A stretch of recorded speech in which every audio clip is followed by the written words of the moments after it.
Good morning दोस्तों, स्वागत है आप सबका हमारे YouTube channel current affairs academy में। आज की वीडियो में हम लोग डिस्कस करेंगे पीआईबी, टाइम्स ऑफ इंडिया व इंडियन एक्सप्रेस से निकलने वाले इंपॉर्टेंट करंट अफेयर्स को, जो काम आएंगे हमारे यूपीएससी, स्टेट पीएससी और वनडे एग्जाम में। इस नोट्स का पीडीएफ आपको टेलीग्राम चैनल में मिल जाएगा, जिसका लिंक नीचे डिस्क्रिप्शन बॉक्स में आपको इसी वीडियो के डिस्क्रिप्शन बॉक्स में मिल जाएगा। तो चलिए आज के हम चलते हैं पहले न्यूज़ की तरफ। तो आज का हमारा पहला न्यूज़ बात करता है लोकल बबल के बारे में। ठीक है, लोकल बबल देखने से पहले हम लोग बात करेंगे सुपरनोवा क्या होता है। ठीक है, तो सुपरनोवा के लिए हमको सबसे पहले एक चीज आप लोग को दिखा देते हैं, पहले क्या होता है सुपरनोवा। ठीक है, जैसा कि आप लोग वीडियो में देख पा रहे होंगे, जब ये कोई तारा टूटता है तो देखिए कितनी तेज इसमें से रोशनी निकल रही है, और बहुत लगभग लाखों गुना तेज रोशनी निकल रही है। तो ये होता है सुपरनोवा। ठीक है, जब कोई तारा टूटता है तो वो ऐसे ही फिनोमिना बनाता है। ठीक है, तो इस फिनोमिना को ही हम लोग क्या बोलते हैं, सुपरनोवा बोलते हैं। ठीक है, तो जब ये सुपरनोवा टूटता है तो इसमें से बहुत तेजी से, देखिए यहाँ लिखा भी है, कई लाख गुना तेज यहाँ पे रोशनी निकलती है। ठीक है, कई गुना तेज चमक बोले या रोशनी बोले, जो भी ये निकलती है। तो जब सुपरनोवा का विस्फोट होता है तो इसमें रेडियो तरंगे, एक्सरे और कॉस्मिक किरणें भी छोड़ता है। ठीक है, तो जब ये छोड़ता है तो क्या होता है, यहाँ पे देखिए, तो जब वहाँ पे कोई तारा टूटता है तो वहाँ पे ये सारी चीज़ें निकलती है, तो वहाँ पे एक मैग्नेटिक फील्ड भी जनरेट हो जाता है। ठीक है, जहाँ पे ये तारा टूट रहा होता है तो वहाँ पे एक मैग्नेटिक फील्ड भी जनरेट हो जाता है, और उसी मैग्नेटिक फील्ड वो कहाँ तक है, उसी को हमारे वैज्ञानिकों ने क्या किया है, 3D मानचित्र के मदद से इसको देखा है। ठीक है, तो ये इतना बड़ा ये दिख रहा है, ये सब क्या है, ये एक 3D मानचित्र है और इसी का नाम दिया गया है लोकल बबल। ठीक है, तो लोकल बबल क्या होता है, वही यहाँ पे सारी चीज़ें लिखी हुई है। लोकल बबल ये जो है, जो कि मैग्नेटिक फील्ड से बना हुआ है, इसके अगर एक छोर से दूसरे छोर अगर आप जाएंगे तो आपको, अगर प्रकाश के गति से भी जाएंगे तब भी आपको कितना, लगभग 1000 वर्ष लग जाएंगे, तब जाके आप एक छोर से दूसरे छोर पहुंचेंगे। अब सोच सकते हैं आप ये कितना बड़ा है। ठीक है, और इसी के कारण ये इतना बड़ा है, इसलिए इसको सुपर बबल भी बोला गया है। सुपर बबल मीन्स बहुत बड़ा बबल, तो इस तरह से इसको मान सकते हैं। ठीक है, और इसे, ये जो बबल है जिसको सुपर बबल या फिर लोकल बबल बोला गया है, ये हमारे ही मिल्की वे गैलेक्सी में मौजूद है। ठीक है, और ये कब बना था, जैसे अभी हमने वीडियो में देखा सुपरनोवा, तो जब ये सुपरनोवा कितने 14 मिलियन वर्ष पहले जब सुपरनोवा की उत्पत्ति हुई थी, उसी समय ये बना था। ठीक है, अब चलते हैं हमारे दूसरे न्यूज़ की तरफ। हमारी अगली न्यूज़ निकल के आ रही है, जीएसटी के अधिकारियों ने पाया है कि जो ड्यूटी ड्रॉबैक स्कीम है, अभी समझेंगे इसके बारे में। तो ड्यूटी ड्रॉबैक जो स्कीम है, इसका गलत तरीके से दुरुपयोग हो रहा है। तो सबसे पहले जब तक इसको ड्यूटी ड्रॉबैक क्या है इसको नहीं समझेंगे, तब तक हमें समझ में नहीं आएगा कि किस तरह से इसका दुरुपयोग हो रहा है। ठीक है, तो मान लीजिए कि इंडिया की कोई कंपनी है, इंडिया की कंपनी ने, जापान मान लेते हैं, ये जापान है, तो इंडिया की कंपनी ने मान लीजिए कोई चीज़ जापान से मंगाई, इंपोर्ट किया हम लोगों ने, तो इंपोर्ट किया किसी देश से कोई सामान, तो हमारे इंडिया की जो कंपनी है उस पर, उससे सरकार टैक्स लेगी, इंपोर्टेड ड्यूटी जिसको बोल सकते हैं हम लोग। तो इंपोर्टेड ड्यूटी के नाम पे उससे टैक्स लिया जाएगा इस कंपनी से। ठीक है, तो जब वो कंपनी से टैक्स ले लिया गया, तो अब मान लीजिए ये कंपनी जो है भारत की, इसने कुछ बनाया, उस सामान से जो भी मंगाया गया था उससे कुछ बनाया, और बना के किसी तीसरे कंट्री में, मान लीजिए चाइना है, तो चाइना में हम लोगों ने उस सामान को बेचा। ठीक है, तो अब ये चाइना में जब हम लोग सामान को बेचने जाएंगे तो हमको एक्सपोर्ट करना ही पड़ेगा। तो जब एक्सपोर्ट करेंगे तो एक्सपोर्ट पे हमको फिर से टैक्स लगेगा। ठीक है, एक्सपोर्ट नियम के अनुसार जो भी टैक्स लगता है वो सरकार लेगी। ठीक है, तो जब सरकार टैक्स लेगी तो देखिए, अगर इसको देखा जाए, जो कंपनी है इसने तो दोनों तरफ से टैक्स दिया, इंपोर्ट किया फिर भी से टैक्स दिया, और एक्सपोर्ट किया फिर भी टैक्स दिया। तो ऐसे में क्या होता है, सरकार इसको जब दोबारा एक्सपोर्ट करती है तो उसके लिए उसको ड्यूटी ड्रॉबैक मिलता है। ड्यूटी ड्रॉबैक मीन्स उसको वापस से रिफंड मिल जाता है, कुछ शुल्क के दर वापस मिल जाती है। ठीक है, तो ये होता है ड्यूटी ड्रॉबैक, और इसी का दुरुपयोग किया जा रहा है, और उसी का दुरुपयोग किया जा रहा है, इसी के कारण ये न्यूज़ में आया था। अब जो भी चीज़ें हमने ऊपर बताई है वही सारी की सारी चीज़ें यहाँ पे लिखी हुई हैं। देख लीजिए, यहाँ पे आयातित वस्तुओं पे सीमा शुल्क की वापसी प्रदान की जाती है। ठीक है, और एक चीज़ ये है कि जब भी हम लोग कोई चीज़ बाहर से मंगाते हैं तो वापस उसका ड्यूटी ड्रॉबैक लेने के लिए, जब हमने किसी तीसरे कंट्री में जब हम लोग एक्सपोर्ट कर रहे हैं, तो उसको एक्सपोर्ट करने के 4 साल के अंदर हम लोग को क्या करना है, सरकार को ये खबर दे देनी है कि हमने इसको एक्सपोर्ट किया है। वही यहाँ पे लिखा है, माल के निर्यात के तारीख से 4 साल के भीतर दावे दर्ज किए जाने चाहिए। ठीक है, वही चीज़ यहाँ पे लिखी गई है। हमारी अगली न्यूज़ निकल के आ रही है, advance medical directive living will. ये क्या होता है, ठीक है। तो इसको जानने से पहले आप लोग को एक छोटी सी चीज़ बताते हैं। मान लीजिए कि कोई पर्सन है और वो चाहता है कि मैं मरने के पहले या फिर अगर मैं कोमा में चला जाऊँ या कहीं भी मतलब ऐसी स्थिति में हो जाऊँ कि मैं खुद से कोई निर्णय लेने में सक्षम न रहूँ। तो उस स्थिति में मैं चाहता हूँ कि मेरी कुछ चीज़ें हैं, जैसे मान लीजिए मेरे डॉक्यूमेंट हो गए या फिर मेरे घर की कोई ज़मीन हो गई या घर ही हो गया। तो जो भी ऐसी चीज़ें हैं मैं चाहता हूँ कि उसको तब वो किसी और को मिल जाए, या फिर जो भी चीज़ें मेरी विल लिविंग बोलते हैं इसी को, living will, sorry living will बोलते हैं इसको। तो लिविंग विल जो भी मैं बनाना चाहूँ वो बना के और बता सकता हूँ सरकार को। तो मेरे जब उस स्थिति में मैं चला जाऊँगा तो सरकार क्या करेगी, उस लिविंग विल के अनुसार जो भी चीज़ें मैंने लिखी होंगी वो सरकार उसको आगे कंटिन्यू करेगी। ठीक है, तो ये होता है लिविंग विल। ठीक है, तो ये क्या है मुद्दा, आइए इसको समझते हैं हम लोग।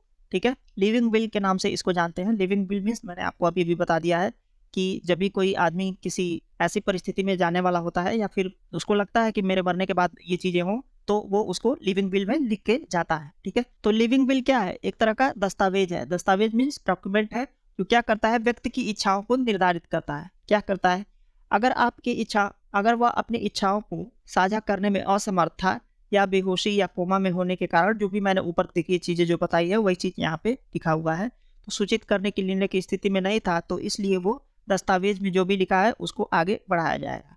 ठीक है, तो आइए जानते हैं भारत में इसकी लीगैलिटी क्या है। ठीक है, तो सुप्रीम कोर्ट ने कॉमन कॉज बनाम यूनियन ऑफ इंडिया 2018 में एक केस हुआ था। ठीक है, तो सुप्रीम कोर्ट ने माना कि जो भी मरणासन्न रोगी है वो अपने जीवित इच्छाओं को एग्जीक्यूट कर सकता है। ठीक है, जीवित इच्छाओं में वही लिविंग विल को एग्जीक्यूट मतलब आगे बढ़ा सकता है। अदालत ने जीवित वसीयत के एग्जीक्यूशन की प्रक्रिया से संबंधित सिद्धांत भी निर्धारित किए हैं। ठीक है, तो अदालत ने, हमारी जो भी कोर्ट है, उसने एक सिद्धांत भी बनाया है कि कैसे इसको आगे एग्जीक्यूट किया जाएगा। ठीक है, तो एडवांस मेडिकल डायरेक्टिव या फिर जो भी लिविंग विल बोले वो कौन तैयार करवा सकता है अपना। ठीक है, तो जो भी व्यक्ति जो वयस्क हो, मतलब एकदम जवान हो, 18 वर्ष से ज़्यादा उम्र का हो, मतलब उसमें सोचने समझने की शक्ति हो कि मैं क्या लिख रहा हूँ या बोल रहा हूँ। ठीक है, वह स्वस्थ हो और स्वस्थ दिमाग का हो और दस्तावेज को निष्पादित मतलब एग्जीक्यूट करने के उद्देश्य और परिणाम को संबोधित करने और समझने की स्थिति में है, तो वो क्या कर सकता है, वो अपना लिविंग विल तैयार करवा सकता है। ठीक है, और दूसरी चीज़ क्या है, वो स्वैच्छिक होना चाहिए, मतलब उसके साथ कोई जोर जबरदस्ती करके ये लिविंग विल वाला जो डॉक्यूमेंट है ये तैयार नहीं किया जाना चाहिए। ठीक है, तो ये होता है लिविंग विल का जो भी डॉक्यूमेंट है उसका प्रोसेस। ठीक है, जो भी एलिमेंट है वो क्या क्या होने चाहिए। तो पहली बात, जो लिविंग विल का डॉक्यूमेंट है वो आपका लिखित रूप में होना चाहिए। ठीक है, लिविंग विल के साथ वो क्रिस्टल एंड क्लियर होना चाहिए, मतलब उसमें किसी भी तरह से वो नहीं होना चाहिए कि क्या क्या लिखा है समझ में नहीं आ रहा। ठीक है, तीसरा है कि उल्लेखित होना चाहिए कि जो भी रोगी है वो कभी भी अपने इस दस्तावेज को रद्द कर सकता है, ये भी उसमें लिखा होना चाहिए। तीसरा क्या है कि उसमें एक अभिभावक का नाम होना चाहिए जो ये बताए कि अगर रोगी किसी भी तरह से निर्णय लेने की स्थिति में नहीं है तो वो अभिभावक जो होगा वो आगे की प्रक्रिया को बढ़ाएगा। और तीसरी चीज़ ये निकल के आती है कि अगर मान लीजिए कि कोई भी आदमी के एक से ज़्यादा लिविंग विल है, मतलब दस्तावेज है, तो जो सबसे लास्ट में होगा उसी को वैलिड माना जाएगा, बाकी उसके पीछे के जितने भी लिविंग विल होंगे उनको नकार दिया जाएगा और उनको नहीं माना जाएगा। ठीक है, तो ये होता है लिविंग विल का जो भी उसमें दिया गया है। ठीक है, अब इसके बारे में जान लेते हैं कि ये सक्रिय और निष्क्रिय इच्छा मृत्यु क्या होता है, एक्टिव यूथेनेशिया और पैसिव यूथेनेशिया ये क्या होता है। तो देखिए, जब भी कोई डॉक्टर होता है, अगर वो अपने कोई ऐसा चीज़ करता है जिसके कारण से रोगी की मृत्यु की जाती है, जानबूझ के नहीं की जाती, मतलब वो ठीक नहीं होने वाला है, और रोगी के लिए क्या किया जाता है, अलग से उसको कुछ ट्रीटमेंट दिया जाता है जिसके कारण वो जल्द से जल्द मर जाए। ठीक है, तो ऐसा करने की जो भी स्थिति होती है उसको बोलते हैं एक्टिव यूथेनेशिया। तो मतलब क्या होता है इसका, रोगी को किसी मतलब बाहर से उसको कुछ दे के मारा जा रहा है। ठीक है, क्यों मारा जा रहा है, क्योंकि अब वो उसके लिए जीना बदतर हो गया है और वो ठीक नहीं हो सकता, इतनी ज़्यादा उसको पीड़ा हो रही है, तो ऐसी स्थिति में उसको मृत्यु दे दिया जाता है। ठीक है, तो ये होता है एक्टिव यूथेनेशिया।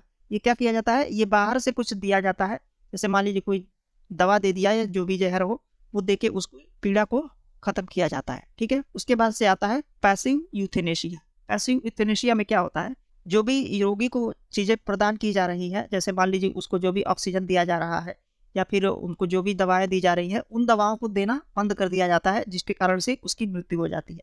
तो ये भी मृत्यु हो जाती है इसमें भी और उसमें भी, दोनों में देखिए अंतर क्या है इसमें बाहर से कुछ चीज़ें दी जाती हैं जिसके कारण से मृत्यु होती है, और इसमें जो भी चीज़ें उसको दी जा रही हैं जिसके कारण वो जिंदा है, उसको हटा ली जाती हैं, तो जिसके कारण से उसकी मृत्यु हो जाती है। तो इस तरह की मृत्यु को बोलते हैं पैसिव यूथेनेशिया। ठीक है। अब तक जो है हमारा भारत सरकार, उसने अभी तक सिर्फ पैसिव यूथेनेशिया को अलाउ किया है। मतलब अभी तक डॉक्टरों को ये अनुमति नहीं है कि अगर कोई व्यक्ति मर रहा है तो उसको चैन से मरने के लिए उसको, या फिर जो भी बोले, उसको कोई भी बाहर से चीज़ें देके नहीं मारा जा सकता है। ठीक है। लेकिन पैसिव यूथेनेशिया भारत में अलाउ है। ठीक है। देख लेते हैं कि इच्छा मृत्यु से संबंधित, जो भी यूथेनेशिया बोलते हैं इसको इंग्लिश में, इससे संबंधित क्या क्या मुद्दे हैं। पहली चीज़ तो ये है कि चिकित्सा की मोरालिटी या नैतिकता जो भी है वो यहाँ पे ख़त्म हो जाती है। क्यों? क्योंकि सभी को, हम लोग को पता है कि जीवन जीने का अधिकार है। तो जब जीवन जीने का अधिकार है तो सख्ती से साथ जीने के लिए प्रोत्साहित करना होगा ना। ठीक है। तो यहाँ पे ये मान के चले कि किसी को भी इच्छा मृत्यु नहीं देना चाहिए, वो अब चाहे वो कहे या ना कहे। ठीक है। तो इच्छा मृत्यु देना सही नहीं है। ठीक है। और नैतिक रूप से भी ये गलत है। क्यों? क्योंकि हमको पता है कि हम किसी की जान ले सकते हैं, लेकिन ठीक है, उसका मूल्य कभी हम लोग नहीं दे सकते, फिर से उसको जिंदा नहीं किया जा सकता। तो ठीक है, तो जिस तरह से अगर हम माने कि जिस तरह से उसको जिंदा नहीं कर सकते हम लोग किसी को, तो किसी को हम लोग मार भी नहीं सकते हैं अपनी तरफ से। ठीक है। तो और एक चीज़ इसमें बोली जाती है कि कमज़ोर लोग इच्छा मृत्यु का इस समाज में कोई काम ही नहीं है, या फिर जो भी हमारी कोई इसमें वैल्यू नहीं है, तो वो बोलेंगे कि हमको भी इच्छा मृत्यु चाहिए। ठीक है। तो इस तरह के मुद्दे भी आ सकते हैं। अभी हाल ही में एक आया था, एक दंपत्ति थी, मतलब एक कपल्स थे, वो लगभग 60 के पार हो गए थे। ठीक है। तो उन्होंने क्या बोला कि कोर्ट में जाके कि हम लोग चाहते हैं कि अगर हम में से कोई एक मरे तो आप लोग दूसरे को भी मार दीजिएगा। ठीक है। और या फिर अगर एक को कुछ भी हो तो आप लोग दूसरे को भी जिंदा मत रखिएगा, उसको भी मार दीजिएगा। तो ऐसे ऐसे केस भी आ रहे हैं। तो इसलिए ये माना जा रहा है कि इच्छा मृत्यु को अलाउ नहीं करना चाहिए। ठीक है। और एक और चीज़ इसको जोड़ी जाती है कि ये आत्महत्या और इच्छा मृत्यु दोनों में क्या देखा जाता है कि अगर मान लीजिए कि कोई आत्महत्या करने की अनुमति नहीं है किसी को, तो उसी तरह से इच्छा मृत्यु की भी अनुमति नहीं दी जानी चाहिए। क्यों नहीं दी जानी चाहिए? अगर कोई व्यक्ति एक बार आत्महत्या करने की कोशिश करता है और अगर वो सफल नहीं होता है, तो अगर उसे मान लीजिए बता लिया जाता है, तो वो धीरे धीरे क्या होता है, डिप्रेस्ड हो जाता है। ठीक है। तो ऐसी स्थिति में वो बोलेगा कि हमको इच्छा मृत्यु ही दे दीजिए चाहिए। इसलिए यहाँ पे हमारे भी देश में ये इच्छा मृत्यु अलाउ नहीं है, सिर्फ पैसिव यूथेनेशिया अलाउ है। ठीक है। इसके बाद से इसका एक अन्य कारण है कि एक्स फैक्टर। ठीक है। एक्स फैक्टर में हम लोग मानना चाहिए कि बहुत सारे ऐसे लोग हैं जो कोमा में गए हैं, कोमा में बहुत सालों तक रहे हैं, लेकिन बहुत सालों के बाद वो फिर से कोमा से बाहर भी आए हैं। ठीक है। तो ऐसे ऐसे चमत्कार भी होते रहते हैं। वितर्क में थे कि हमें ये नहीं करना चाहिए। अब इसके बारे में तर्क क्या है ये भी सुन लीजिए। मान लीजिए कोई व्यक्ति है, अगर उसकी पीड़ा सहने लायक नहीं है और वो लगातार सहे जा रहा है, तो इस स्थिति में ऐसा कभी कभी लगता है कि इच्छा मृत्यु दे ही देना चाहिए, क्योंकि इससे इसका दर्द का अंत हो जाएगा। ठीक है। दूसरा चीज़ ये है कि ये जो भी इसके ऊपर दवाएं खर्च की जा रही हैं या फिर जो भी चीज़ें इस पे खर्च की जा रही हैं, तो हमें पता है कि ये अभी ये ठीक नहीं होंगे, बस ये इससे जिंदा ही रह रहे हैं और इनको दर्द भी हो रहा है। तो इससे अच्छा है कि अगर इसी दवा को हम लोग किसी ऐसे व्यक्ति को जिसको ठीक किया जा सकता है, तो ये अच्छा होगा और उसको अच्छा भी मृत्यु भी मिल जाएगी, इच्छा मृत्यु भी मिल जाएगी, और ये दूसरा आदमी उसी दवा से ठीक भी हो सकता है। उसके बाद से आता है गरिमा के साथ मृत्यु। आप लोग को पता होगा कि भारत के संविधान में जो भी हमारा अनुच्छेद 21 है, वो कहता है कि हमें गर्व से और सम्मान से जीने का अधिकार है। ठीक है।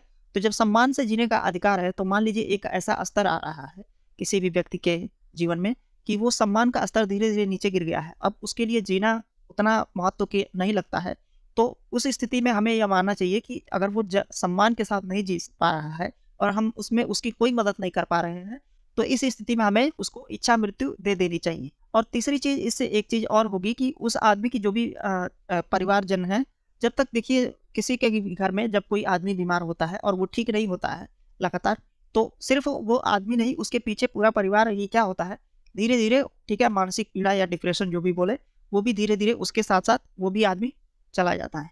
तो इससे क्या होगा, इच्छा मृत्यु अगर किसी को मिलती है तो उसके घर वालों को भी धीरे धीरे सुधरने का मौका मिलेगा, मतलब उनके हेल्थ में सुधार आएगा और वो भी धीरे धीरे डिप्रेशन से बाहर होंगे। ठीक है। तो ये था इच्छा मृत्यु के बारे में जितने भी तर्क बन सकते थे उनके बारे में हम लोगों ने अध्ययन कर लिया है। तो आशा करता हूँ कि इच्छा मृत्यु के बारे में या फिर लिविंग विल के बारे में अगर कुछ भी पूछा जाएगा तो इसमें आप लोग को कोई कंफ्यूजन नहीं होगा। ठीक है। अब आगे चलते हैं नेक्स्ट न्यूज पे। अगली न्यूज हमारी निकल के आ रही है ग्रेटर स्कूप के बारे में। ठीक है। ग्रेटर स्कूप क्या है? ये एक प्रकार का बत्तख है और ये हाल ही में 90 वर्षों के बाद मणिपुर के बिष्णुपुर जिले में लोकटक झील के पास देखा गया है। ठीक है, तो आइए जानते हैं थोड़ा सा इसके बारे में। ग्रेटर स्कूप के बारे में अगर हम लोग जाने तो इसका जो भी लोकल नाम है उसका नाम सदांगमन भी रखा गया है। तो ठीक है, इसको सदांगमन नाम से भी पूरा पुकारा जाता है। और एक बात ये भी है कि ये प्रवासी पक्षी है, ये यहाँ का नहीं है। ठीक है, तो यहाँ पे ये आता है, ये गेस्ट की तरह से बोल सकते हैं इसको।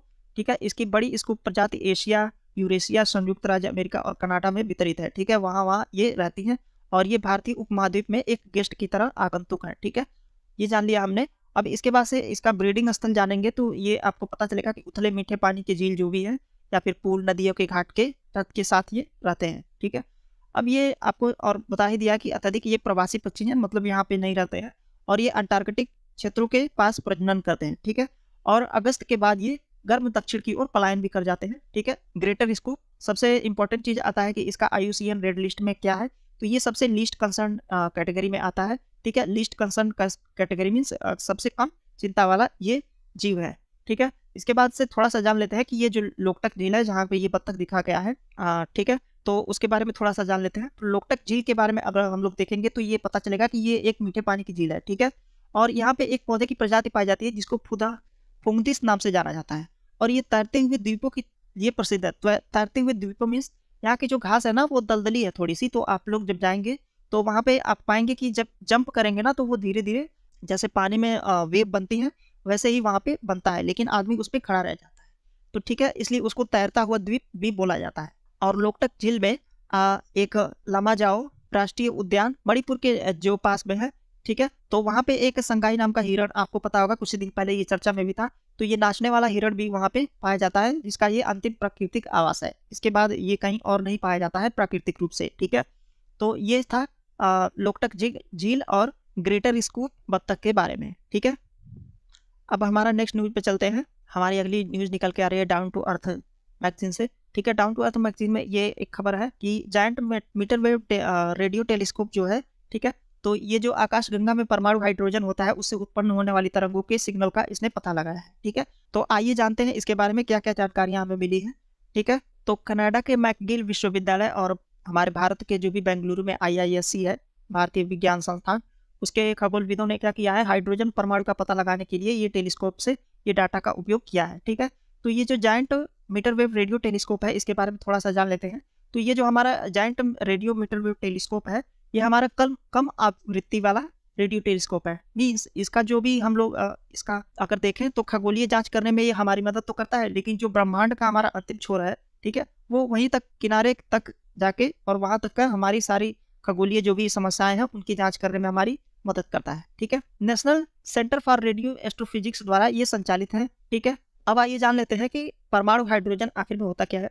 ठीक है, तो परमाणु हाइड्रोजन के लिए हम लोग देखेंगे तो हमें ये प्राप्त होगा कि परमाणु हाइड्रोजन हमारे आकाशगंगा में तारों के निर्माण के लिए एक बुनियादी ईंधन है। ठीक है, बुनियादी ईंधन मीन्स ये इसके बिना परमाणु हाइड्रोजन के बिना किसी भी आकाशगंगा में तारे का निर्माण नहीं हो सकता। ठीक है, इसकी जरूरत पड़ेगी। ठीक है, इसके बाद से क्या है कि आकाशगंगा के आसपास के माध्यम से गर्म आयनित गैस के जो भी ब्रह्मांड पर गिरती है तो उसके बाद से वह ठंडा होती है और ठंडा होकर के परमाणु हाइड्रोजन बनाती है। ठीक है, तो इस तरह से परमाणु हाइड्रोजन बनता है और जब ये परमाणु हाइड्रोजन बनता है तो उसके बाद से ये परमाणु हाइड्रोजन जब आणविक स्थिति में आ जाते हैं तो हाइड्रोजन बन जाता है। ठीक है, और इस तरह से तारे का निर्माण की ओर लेके जाते हैं इसको और ये ऐसे तारे का निर्माण होता है। ठीक है, परमाणु हाइड्रोजन की जो तरंग दैर्घ्य है वो 21 सेंटीमीटर की होती है और वो तरंगे जो भी है निकलती हैं उत्सर्जित होती हैं जो निकट जो भी आकाशगंगाएं हैं उनमें परमाणु गैसों का प्रत्यक्ष पता लगाने में मदद करती है।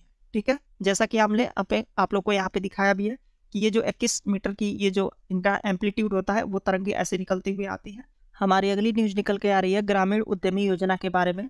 ठीक है, ग्रामीण उद्यमी योजना क्या है, ये एक प्रकार की योजना है जो ग्रामीण क्षेत्रों में जो भी आदिवासी महिलाएं हैं उनके सम्मान में उनको प्रशिक्षित करने के लिए ये योजना चलाई गई है। ठीक है, तो ग्रामीण उद्यमी योजना के बारे में जब हम लोग देखेंगे तो हमें ये पता चलेगा कि ये जनजातीय समुदाय में जो भी है वो कौशल बढ़ाने के लिए ये लॉन्च किया गया था और ये राष्ट्रीय कौशल विकास निगम जो भी है उसके द्वारा फंडिंग की जाती है इसकी।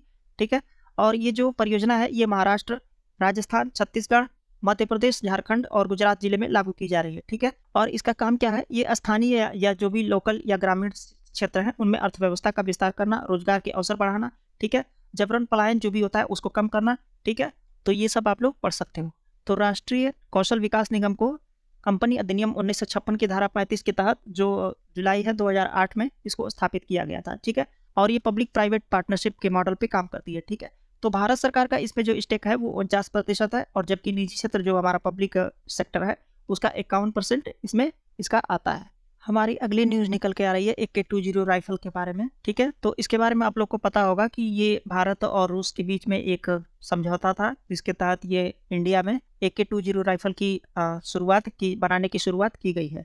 ठीक है, इसका उत्पादन शुरू कर दिया गया है। ठीक है, अब आइए जानते हैं कि AK-203 राइफल की कुछ गुणों के बारे में। ठीक है, तो ये भारत और रूस के साथ मिलकर बनाया गया है। उच्च गुणवत्ता, सुविधाजनक, आधुनिक छोटे हथियार के रूप में इसको बनाया गया है, और ये दुनिया के सबसे सर्वश्रेष्ठ राइफल में से एक इसको माना जाता है। ठीक है, और इसको भारत में 100% लोकलाइजेशन के थ्रू इस योजना को बनाया जा रहा है। मतलब इसको अब कभी दूसरे जगह पे नहीं बनाया जाएगा। ठीक है, ना ही रूस में, सिर्फ इसको भारत में ही बनाया जाएगा। ठीक है, अब जो कंपनी इसको बना रही है थोड़ा उसके बारे में जान लेते हैं। तो इसको बनाने के लिए Indo Russian rifle private limited नाम की कंपनी है, इसने इसको बनाने की योजना शुरू की है, और इस कंपनी की स्थापना 2019 में की गई थी भारत और रूस के बीच संयुक्त रूप से। ठीक है, हमारी अगली न्यूज निकल के आ रही है राष्ट्रीय कोयला सूचकांक के बारे में बात करता है। तो हाल ही में कोयला मंत्रालय ने प्रदर्शन गारंटी बैंक के संशोधन में छूट की पेशकश की है, और इसके लिए कॉमर्शियल कोयला जो भी है उसकी नीलामी की जो तारीख है वो 30 जनवरी तक बढ़ा के कर दिया गया है। ठीक है, तो आइए जानते हैं कि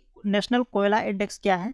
तो अभी तक हमारे देश में 141 कोयला की खदानें हैं, जिसके लिए छठे दौरे के जो भी वाणिज्यिक कोयला खदानी के लिए जो भी नीलामी है वो शुरू होने वाली है। ठीक है, तो नीलामी होने के बाद जो भी कंपनियां आएंगी वो कोयले की खदानों को खरीदेंगी और वहां से अपना उसको व्यापार करेंगी। तो कोयला इंडेक्स सूचकांक आधार वर्ष के सापेक्ष किसी भी विशेष महीने में कोयले के मूल्य में स्तर में परिवर्तन को दर्शाता है। ठीक है, तो जो भी कोयले के मूल्य में परिवर्तन होगा उसको दर्शाता है। ठीक है, और इस सूचकांक को बनाने में जो भी उसकी अधिसूचित मूल्य है, अधिसूचित मूल्य, नीलामी मूल्य, आयात मूल्य, ये सभी को जोड़ के और इस सूचकांक को बनाया जाता है। ठीक है, 4 जनवरी 2020 को इसको शुरू किया गया था, और इसका उद्देश्य जो है वास्तविक बाजार में, वास्तव में जो बाजार है उसके मूल्य को दर्शाना। ठीक है, किसी भी तरह की धोखाधड़ी जो भी कोयले के बेच खरीद में होती है उसको रोकने के लिए इसको शुरू किया गया था। ठीक है, और इसका आधार वर्ष 2017 और 18 के बीच माना जाता है। ठीक है, आधार वर्ष में यहीं से इसका कैलकुलेशन और दूसरे के साथ परिवर्तन गिना जाएगा किसी भी वर्ष का। ठीक है, और इस सूचकांक को तैयार कौन करता है? तो इस सूचकांक को हमारा भारतीय सांख्यिकी संस्थान जो कोलकाता में इसका मुख्यालय है वहां से इसको तैयार किया जाता है। ठीक है, तो कोयला नीलामी की जो भी प्रक्रिया है इसको हमारे 2014 में शुरू की गई थी, जिसमें निजी क्षेत्र की भागीदारी की अनुमति है। मतलब कोई प्राइवेट सेक्टर की कंपनी जो भी है वो भी आके इसमें नीलामी में भाग लेकर और उसे खरीद सकती है। ठीक है, तो ये थे आज के न्यूज़पेपर से पढ़ने वाले सारे करंट अफेयर्स। तो आइए फटाफट कुछ क्वेश्चन सॉल्व कर लेते हैं। ठीक है, तो आज की न्यूज़ से कुछ क्वेश्चन बनते हैं। जो पूछ रहा है AK-203 की राइफल के बारे में निम्न कथनों पर विचार कीजिए। ठीक है, तो आप लोग को सब लोग को नीचे कमेंट बॉक्स में बताना है कि कौन सा ऑप्शन इसमें से सही होगा। ठीक है, AK-203 राइफल का जो भी उत्पादन है वो मध्य प्रदेश में किया जाएगा। पहला ऑप्शन ये बोलता है। Indo Russian rifles private limited की स्थापना 2022 में हुई थी। ये 2 कथन है, और इस कथन के रिगार्डिंग जो भी ऑप्शन सही होगा वो आप लोग को नीचे कमेंट बॉक्स में बताना है। ठीक है, और दूसरा प्रश्न है हमारा, परमाणु हाइड्रोजन आकाशगंगा में तारों के निर्माण के लिए आवश्यक ईंधन है। ठीक है, दूसरा क्या है, जायंट मीटर रेडियो टेलीस्कोप एक कम आवृत्ति वाला रेडियो टेलीस्कोप है। ये 2 कथन दिए गए हैं, और आप लोग को बताना है इसमें से कि कौन सा कथन इसमें से सत्य है, और उसके रिगार्डिंग यहाँ पे जो भी ऑप्शन सही होगा उसको नीचे आपको कमेंट बॉक्स में बताना है। तो सभी लोग कमेंट कीजिए, और कमेंट करने के बाद अपना आंसर चेक कीजिए। पहले का देखिए आप लोग का कौन सा सही है। पहले का आंसर होगा डी और दूसरे का आंसर होगा सी। ठीक है, तो मिलते हैं नेक्स्ट वीडियो में, तब तक के लिए जय हिंद।